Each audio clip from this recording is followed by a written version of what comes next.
Assalamualaikum warahmatullahi wabarakatuh. Hamdan wa syukronillah. Yang saya hormati Adil Junida selaku pengasuh pesantren Sekolah Banfida.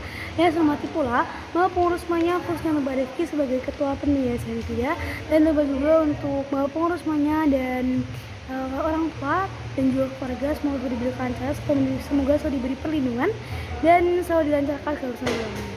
Perkenalkan, nama saya Ana Syomeruda. Kali saya akan menjelaskan PKN tentang kedaulatan Indonesia. Kita masuk ke tema yang pertama dulu, tentang kedaulatan. Jadi kedaulatan itu berasal dari bahasa Arab. Daulah artinya itu adalah kekuasaan tertinggi. Sedangkan kedaulatan itu berarti kekuasaan tertinggi untuk membuat undang-undang dasar dan melaksanakan dengan cara yang tersedia. Dalam pengertian dari rakyat itu adalah pemegang kekuasaan tertinggi. Dan pemerintahan itu menggunakan gaya demokrasi. Demokrasi adalah pemerintahan dari rakyat, oleh rakyat, dan juga untuk rakyat.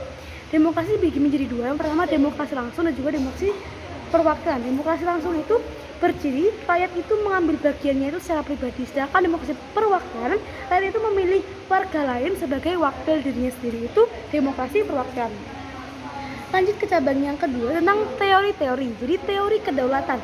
Teori kedaulatan yang pertama adalah teori kedaulatan raja. Jadi teori kedaulatan raja itu ada pada abad pertengahan, dan ini itu diperlukan kekuasaan mutlak raja. Dan yang kedua itu adalah teori kedaulatan Tuhan. Jadi teori kedaulatan Tuhan ini memiliki peran selaku wakil. Jadi perannya raja pada peran raja pada zamannya kedaulatan Tuhan ini itu adalah sebagai wakilnya Tuhan. Jadi menurut mereka itu kayak gitu. Itu teori kedaulatan Tuhan. Yang ketiga itu ada teori kedaulatan negara. Jadi teori kedaulatan negara itu dia itu menganggap negara itu adalah kekuasaan tertingginya gitu. Lanjut. Jadi itu penganut teori kedaulatan negara ini, dia itu melaksanakan pemerintahan tirani yang kepala negara ini itu bersikap diktator. Lanjut yang keempat itu adalah teori kedaulatan rakyat, yaitu yang keempat adalah teori kedaulatan hukum. Jadi dia itu menganggap hukum itu sebagai kekuasaan tinggi, dan teori kedaulatan hukum ini bersumber dari rasa keadilan dan juga kesadaran hukum.